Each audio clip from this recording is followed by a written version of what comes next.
Shri Gurubhyo Namaha. Harihi Om. Namaste. Welcome, dear viewers, to the second part of Wisdom Conversations. Today, we shall be meeting Sri Vinay ji of the Wisdom Foundation, and we shall be hearing from him his insights on how to lead meaningful and happy lives. Namaste, Vinay ji. Welcome to Vidya Parampara. So, to start with the questions. In the last episode, you had mentioned about Kamya Karma. I had wanted to ask you then and there.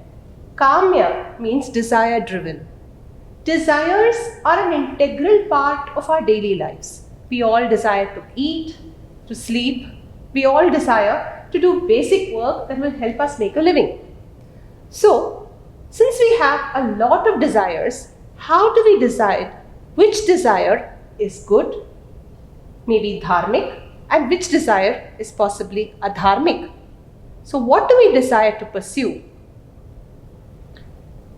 In fact, the Shastras actually roaring the truth in differentiating between dharma and adharma, dharmic and adharmic, and you connect it with kamaha or kamya karma, desire prompted actions. See, in the Shastras, there is a very clear-cut description. The moment you say kamaha, the moment you say desire, it has a selfish connotation. The moment they say yajnaha, it means sacrificial actions. So either you take a path of kamaha, which is pursuing your desires. I'm not talking about satisfying your basic survival instincts. But where is the end? Where is the end to satisfying your desires? The Shastras glorify that the desire in you is like Ravana. Ravana had everything which he could lay his hands on. And that very arrogance of his, he wanted Sita. So there's no difference between me asking for something which I don't have and Ravana wanting Sita. I don't see any difference because he's still chasing a desire. Desire is for something you do not have. See, when the desire is pursued for your own personal interest, let's say if you're going out with the family, would you want to go where your interest is? Let's say your wife wants to go for North Indian. Your child wants to go to pizza. You want to go to South Indian. Would you be unconcerned towards the interest of your family and say, no, I want to eat idli, you all come and eat idli with me or don't come? Is that what would you say? Or would you sacrifice my interest for eating idli for my child's sake and say, okay, let me go with them and have pizza, even though I may not like? What have I done? Have I not embraced the larger interest of my family? Have I not sacrificed my own personal desire for having idli or rava idli? You get what I'm saying? So the point is basically, to the extent it is within our personal boundaries of not affecting others, we can pursue what desire we have, and to the extent that it affects others, we put others before us. In fact, you must be very careful. The Shastras say these desire left to themselves can modify into many things. That's what the very famous verses, there's a reference in the second chapter, there's a reference in the fourth chapter of the Gita, where he says, Vita raga bhaya krodha. Vita raga bhaya krodha. So you must be free from desire, fear and anger. One who is free from desire, fear and anger, sthitadir muniruchyate, his wisdom is established. So whose wisdom is established? Who is a man of steady wisdom? One who is free from desire, fear and anger. And if those of you want to get to the reference exactly where it is in the second chapter, in the 56th verse, in the fourth chapter, the 10th verse, there's exact reference. Vita raga bhaya krodha. You got to be free. Now what is desire? The moment you leave a desire to itself, any desire has two possibilities. Either you can fulfill desire or you have unfulfilled the desire. The moment your desire is fulfilled, what happens? Next desire takes in its place. You have greed. In that desire itself, greed. And then there are various multifold desires that are in the bank. Our bank has got sufficient quota, and your mind will ask for more. So if your desire is fulfilled, there are a series of consequences. The moment your desire is fulfilled, you become avarice, lobha comes in, greed, then you become mada, arrogance comes in towards people less than you. You'll become matsarya, you'll become envious towards people who are more than you. Then bhaya comes in, your fear of losing what you have with you. So you'll have to deal with a series of modifications if your desire is fulfilled. If your desire is unfulfilled, the famous ladder of fall in the second chapter, 62 and 63, he says there, buddhinashat pranashyati, krodhat bhavati sammoha, sammohat smrutivibhramaha, smrutivibhramshat buddhinashat, buddhinashat pranashyati. So if you don't control your anger, anger comes when a desire is not met. So there are consequences when desire is not met. When desire is met, it has consequences. So it is not that easy just to put the desire under the carpet and say, I will take care of my servile instincts, rest I'll see. Desire is an alarm bell. Watch out. So to checkmate the desire, they have given that you must always sacrifice the lower for a higher cause. Means envision a higher cause, work for a larger cause. And there another verse from the Gita, 3rd chapter, 9th verse, he says, Yajñarthat karmano yatra lokoyam karma bandhanaha. That specific line of the mantra says, this world is bound by action other than those performed for yajna. Karma bandhanaha. So, an action which is bound, which actions are bound? Any action which is performed other than yajna is bound. So, you have to face the consequences. Elsewhere in the 4th chapter of the Gita, it says, Nayam lokostya yajnasya. This world is not designed for the man-sacrificer. You are unfit to be in this world. Nayam lokostya agnyasya. If you are not a non-sacrificer, you are not fit for this world. This world is not designed for non-sacrificer. Look around nature. Everything is sacrificing. The flower gives fragrance in the garden. The cow gives milk. The tree gives shade. The tree yields fruits. The earth yields vegetation. Everything in nature is giving.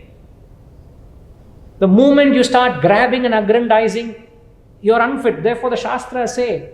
And furthermore, if you live a life of working for a higher cause, Neha bhikramana shosti pratyavayo na vidyate svalpam apyasya dharmasya trayate mahato bhayat.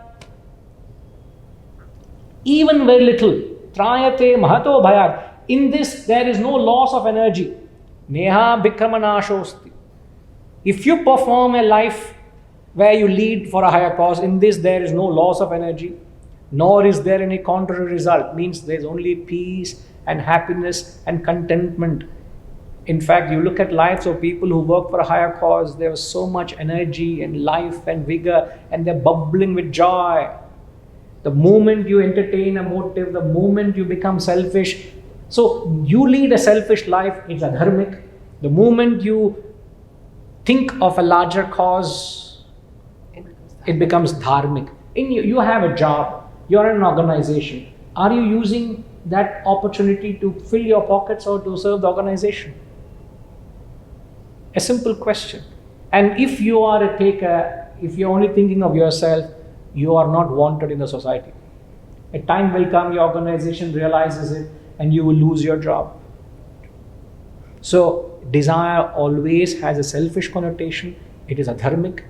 And yajna, the spirit of sacrifice, is a positive connotation. It is dharmic. Very nice. So my takeaway from your answer has been that if we allow our actions to be motivated by desire, it automatically becomes adharmic. Even desires that we need for our daily life, desire itself is negative. Dear viewers, wasn't it very interesting? When he answered this question, Vinayji very beautifully pointed out the difference between yajna and kama, and clearly stated that any action driven by desire is to be given up, and any work done in the spirit of renunciation and sacrifice is ideal and must be pursued. If we were to live our lives like that, how happy we would all be, isn't it? We have a lot of attachment to a lot of objects. From your previous answer, I think most of us could make out that attachment to objects and therefore the desire that it generates is bad and we must give it up. But it is not so easy to give up attachment to people and relationships, isn't it? Even your book very clearly mentions attachment leads to disappointment, leads to despair, leads to sorrow in the long run, so give up attachments. But how does a person give up attachment to people and relationships? In fact, it's a very good question. First and foremost, we should understand the concept of attachment and detachment. It's the most misunderstood concept in Vedanta. What's misunderstood is people think being attached or being detached is defined by a physical status or proximity to people or things. It is not determined or defined by a physical association with a person or a thing. Detachment is a mental attitude you carry in your relationship. So I could have a wrong attitude in my relationship. So when I'm attached to a person, I have a certain attitude. When I'm detached to the person, it has a certain attitude. So it is that has to be understood. So when the Shastras say that you must be detached to your family, it does not mean that I must abandon my family. It does not mean I must let go of my family. It does not mean I must become a recluse. It doesn't mean that. So it is to have the right attitude in my relationship with people. So I can be a grihastha, I am a grihastha, I am a family man, and yet I can try and live the highest tenets of Vedantic philosophy being a grihastha. It doesn't necessarily mean that I must renounce this ashrama, renounce this family life, and then lead a life of a sannyasi to be detached. So it is an attitude, not the physical position or status. That's the first important thing we got to understand. If it is only the physical position or status, if it is only meant for sannyasis and ascetics, then detachment can be practiced only by that insignificant decimal percentage of humanity. That means the Sanatana Dharma is not tools for every living human. Then it's only meant for a very small percentage of people. Then we can't call it Sanatana Dharma. Then we can't call it eternal principle which is for everybody's life and living. No, this knowledge is applicable to everybody, to every walk of life. We said in the first interview. It concerns people, it can impact people in every walk of life. It can help you in every way, we said that.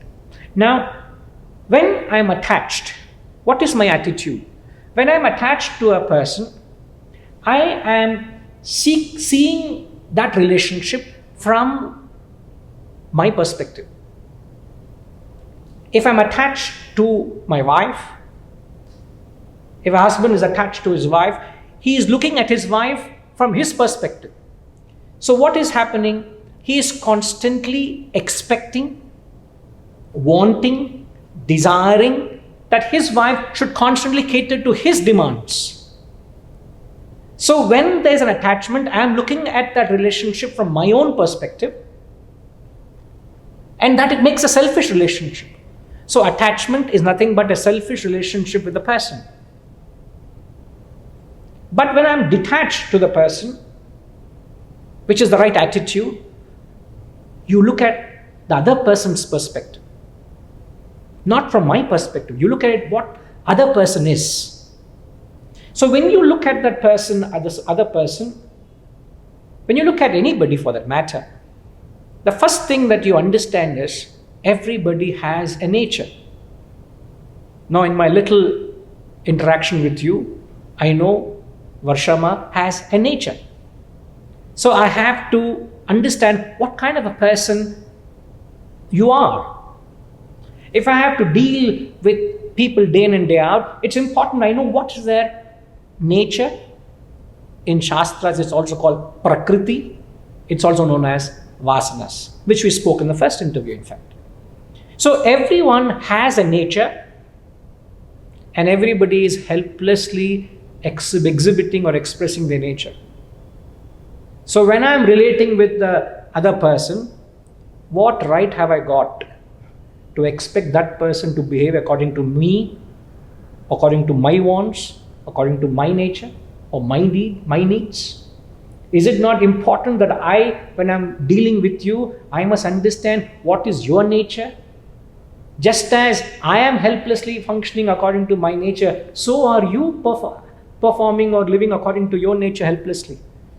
And when I break this law of life and expect you to be other than your nature, I am having a wrong attitude, I am being selfish, I am attached.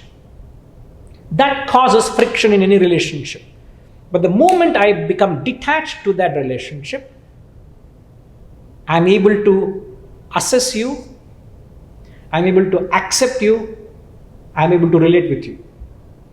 Because I see you who you are, not what I want you to be. And it is this attitude of detachment that helps you to bring about a harmony in relationship. And if you don't follow this law, as we said in the first interview, the law of attachment, the law of detachment, if you are not able to relate well, you will have unreasonable expectations, you will have disappointments, which will lead you to rupture in relationships. So it is important that you have the right assessment, understand the nature, and everybody is helplessly expressing. In fact, in the third chapter of the Gita, and I keep quoting the Shastras, and I'm just trying to quote the Shastras just to tell us the profundity of the wisdom there. In the third chapter, the fifth verse, he says, Nahi kaschit kshanamapi jatu tishthatya karma krit karyate hyavashah karma sarva prakriti jair gunaihi hyavashah karma. Helplessly they are performing karma, and it is the prakriti, it is the play of nature. Who am I to interfere with it? So accept it, assess it.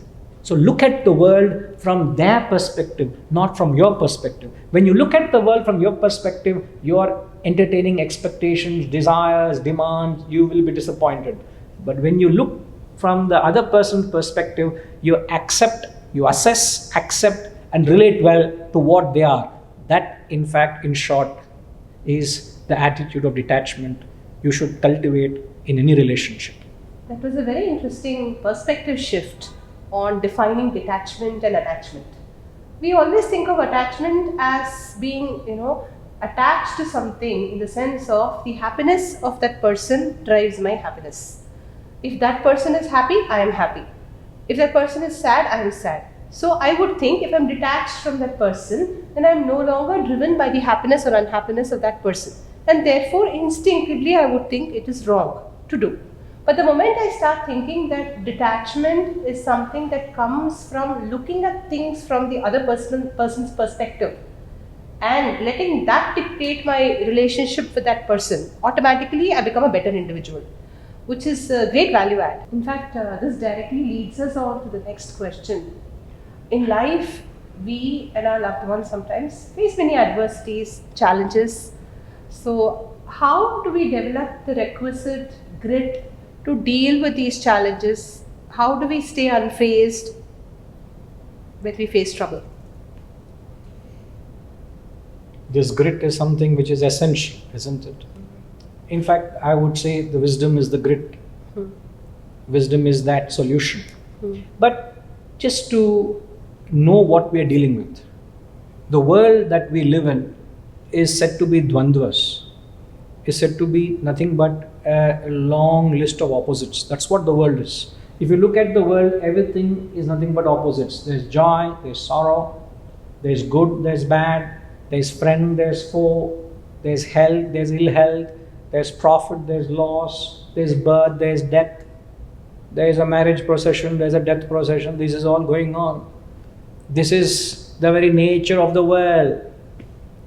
So why should you be surprised if you are meeting with challenges? Because you should have been taught this day one. The moment you are doing business, there will be days of profit, there will be days of loss. So you should have been told that to deal with profit, also learn to deal with loss. Isn't it?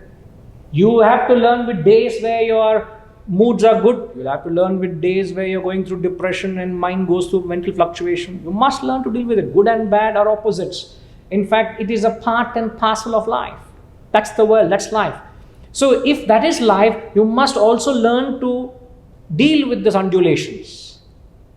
It's like if you drive a vehicle on the road, you're not going to get a tarmac road where you're not going to get a runway where there are going to be no undulations. No, there will be bumps, there will be potholes, there will be undulations.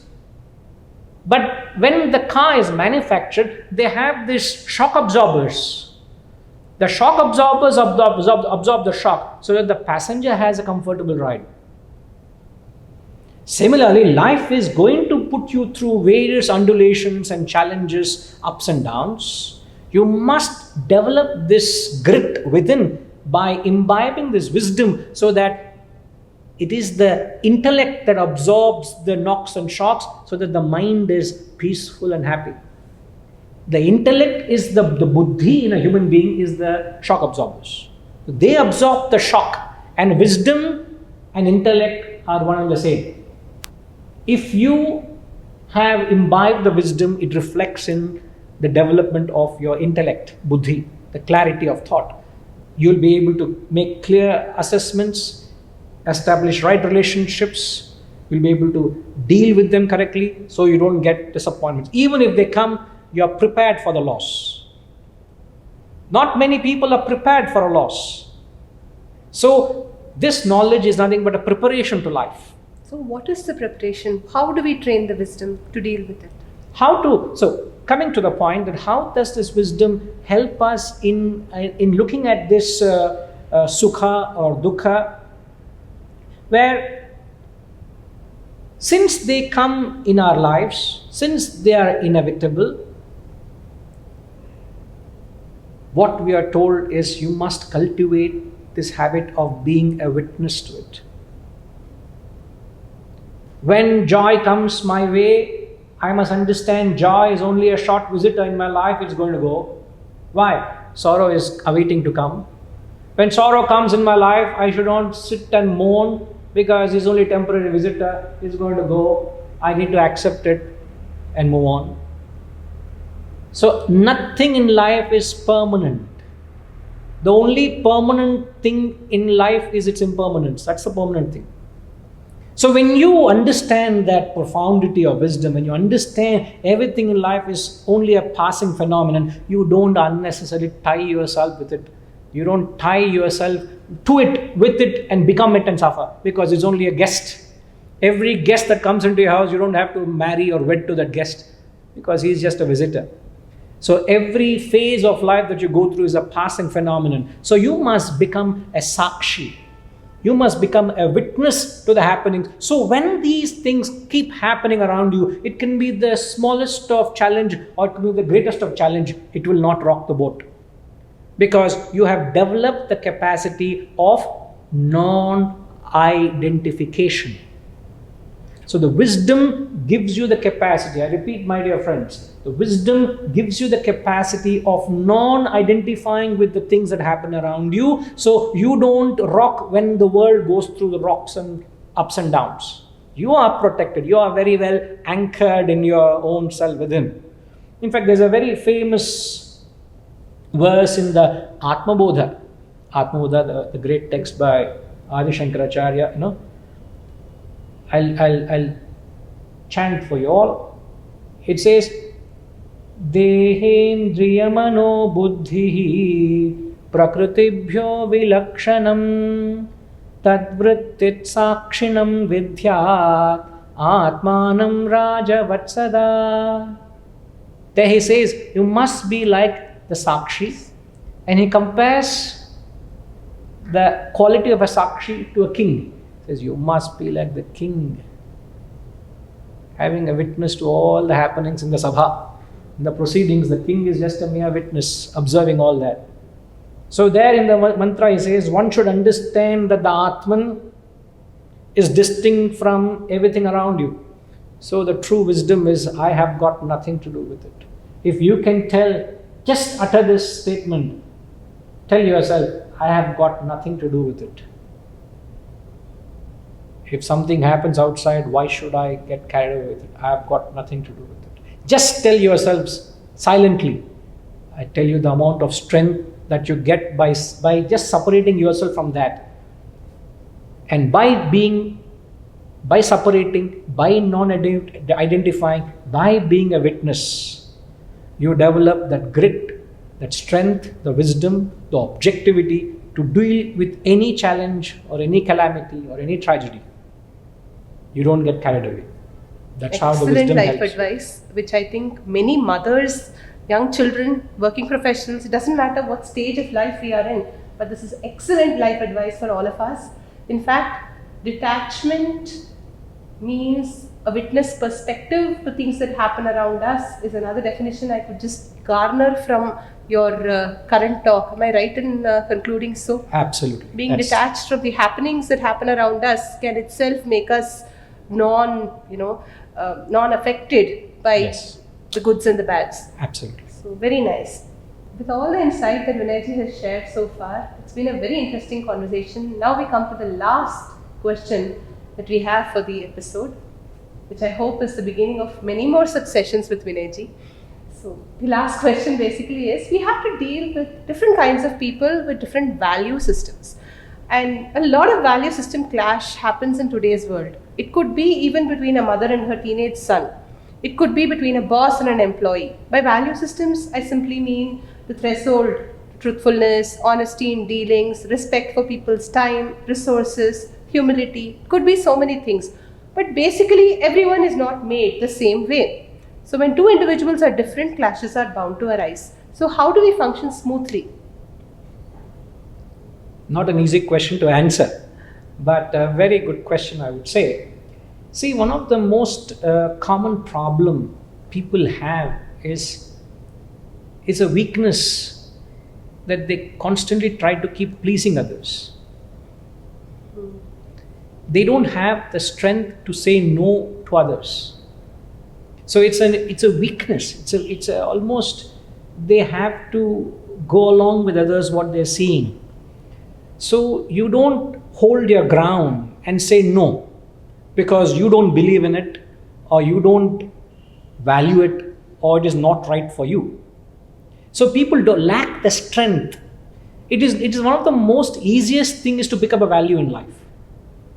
It's not difficult to pick up a value which you think is right. I'm not saying what from others' perspective.